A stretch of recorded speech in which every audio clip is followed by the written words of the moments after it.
ইসরায়েলকে ক্ষমতা দেখালো লেবাননের সশস্ত্র গোষ্ঠী। এবার ইসরায়েলের গর্ব, আয়রন ডোমেই হামলা চালিয়েছে লেবাননের সশস্ত্র গোষ্ঠী হিজবুল্লাহ। এই হামলার মাধ্যমে সরাসরি প্রতিরোধের বার্তা পাঠালো তারা।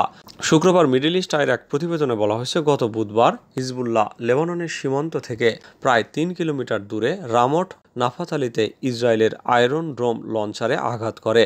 তবে বৃহস্পতিবার প্রকাশিত হামলার ভিডিওতে আয়রন ডোম লঞ্চারটি ক্ষতিগ্রস্ত বা ধ্বংস হয়েছে কিনা তা দেখা যায়নি। ইসরায়েলি বাহিনীর দাবি, তাদের আয়রন ডোম লঞ্চারগুলো কোনো ক্ষতি হয়েছে এমন কোনো সংবাদ পায়নি তারা। ফুটেজটি জিওলোকেটেড করে বিশেষজ্ঞরা বলছেন, হামলার ঘটনাটি আসল বলেই মনে হচ্ছে। একজন সামরিক বিশ্লেষকের মতে, গত বছর ইসরায়েল লেবানন সীমান্তে শত্রুতা শুরু হওয়ার পর থেকে এই সপ্তাহের শুরুতে হিজবুল্লাহর একটি ইসরায়েলি আয়রন ডোম ব্যাটারিতে আক্রমণ ছিল প্রতিরোধের সবচেয়ে স্পষ্ট বার্তা।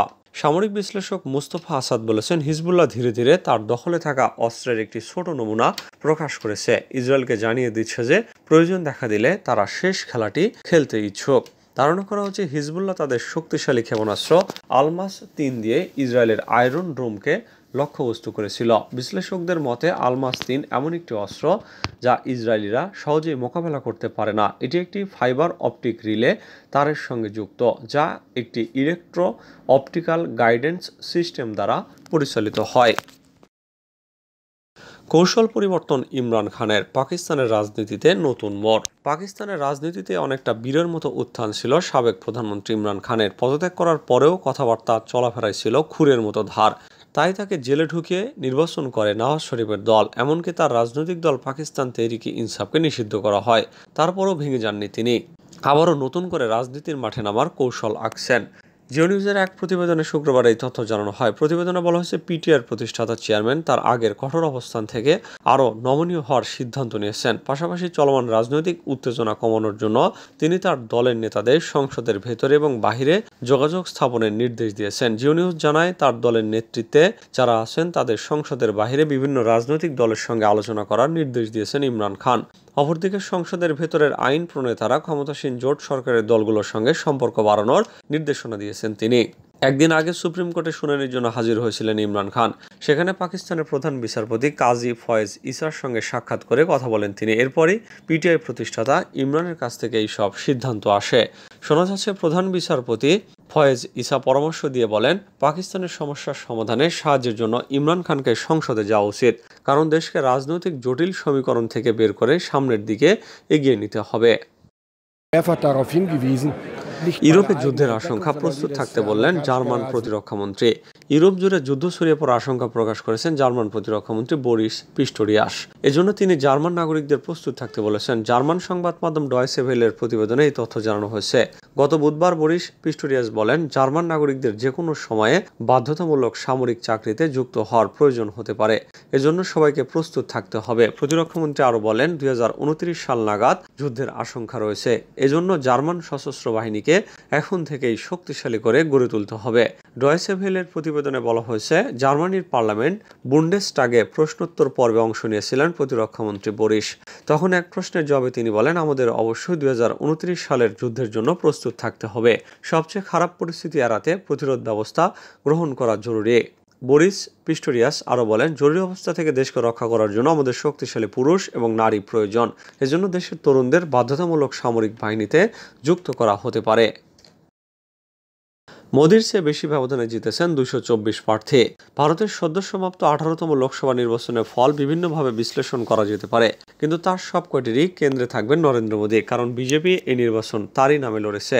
উত্তরপ্রদেশে বারাণসী থেকে লাগাতার তৃতীয়বার জিতে তিনি সংসদে পৌঁছেছেন বটে, কিন্তু 2024 সালের লোকসভা নির্বাচনে ওই একই আসন থেকে লড়া নিকটতম প্রতিদ্বন্দ্বীর প্রাপ্ত ভোটের সঙ্গে মোদির ঝুলিতে থাকা ভোটের ব্যবধান অন্যবারের তুলনায় কম। 2019 সালের লোকসভা ভোটে তার নিকটতম প্রতিদ্বন্দ্বীর সঙ্গে 4,79,000 ভোটের ব্যবধানে জিতেছিলেন তিনি, যা এবার কমে 1,52,000-এ দাঁড়িয়েছে। দেশটির নির্বাচন কমিশনের তথ্য অনুযায়ী এই লোকসভা নির্বাচনে বারাণসী থেকে মোদির বিপরীতে দাঁড়ানো কংগ্রেস প্রার্থী অজয় রায় পেয়েছেন 4,60,457টি ভোট। নরেন্দ্র মোদীর ঝুলিতে রয়েছে 6,12,970টি ভোট।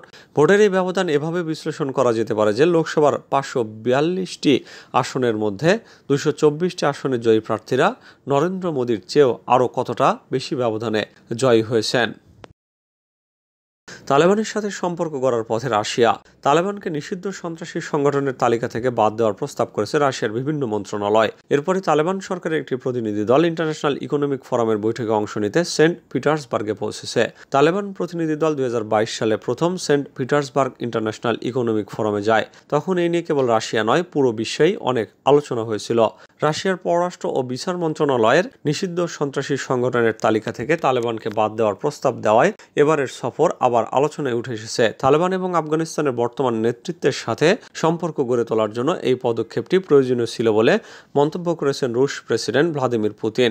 কাউন্টার এক্সট্রিমিজম প্রজেক্ট এর মধ্যপ্রাচ্য বিশেষজ্ঞ হ্যান্স জ্যাকব শিন্ডলার মনে করেন, তালেবানকে সন্ত্রাসী তালিকা থেকে বাদ দেওয়ার বিনিময়ে রুশ পররাষ্ট্র মন্ত্রণালয়ের কিছু প্রত্যাশা রয়েছে, কিন্তু সেটা এতটা সহজ নাও হতে পারে।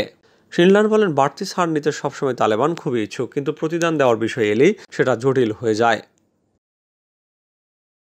ইসরায়েলের সঙ্গে আরও গভীর সম্পর্ক চায় ভারত। লোকসভা নির্বাচনে যাওয়ার জন্য অভিনন্দন জানানোয় ইসরায়েলের প্রধানমন্ত্রী বেনিয়ামিন নেতানিয়াহুকে ধন্যবাদ জানিয়েছেন ভারতের প্রধানমন্ত্রী নরেন্দ্র মোদী। ইসরায়েলের সঙ্গে সম্পর্ক আরও গভীর করার কথাও জানিয়েছেন তিনি। ভারতীয় সংবাদ মাধ্যম এনডিটিভি জানিয়েছে, বৃহস্পতিবার অভিনন্দন জানাতে মোদীর সঙ্গে কথা বলেন নেতানিয়াহু। এরপরে সামাজিক মাধ্যমে এক্সে একটি পোস্ট দেন ভারতের প্রধানমন্ত্রী। তিনি লেখেন, ইসরায়েলের প্রধানমন্ত্রী নেতানিয়াহুর সঙ্গে কথা বলে আমি আনন্দিত। ভারতের জনগণের প্রতি তার উষ্ণ অভিনন্দন ও সম্মানের জন্য আমি তাকে ধন্যবাদ জানাই। আমরা ভারত ইসরায়েল কৌশলগত অংশীদারিত্ব আরও জোরদার করতে উন্মুখ হয়ে আছি। ফোন কলে কথা বলার আগে এক্সে পোস্ট দিয়েও মোদীকে অভিনন্দন জানিয়েছিলেন ইসরায়েলের প্রধানমন্ত্রী।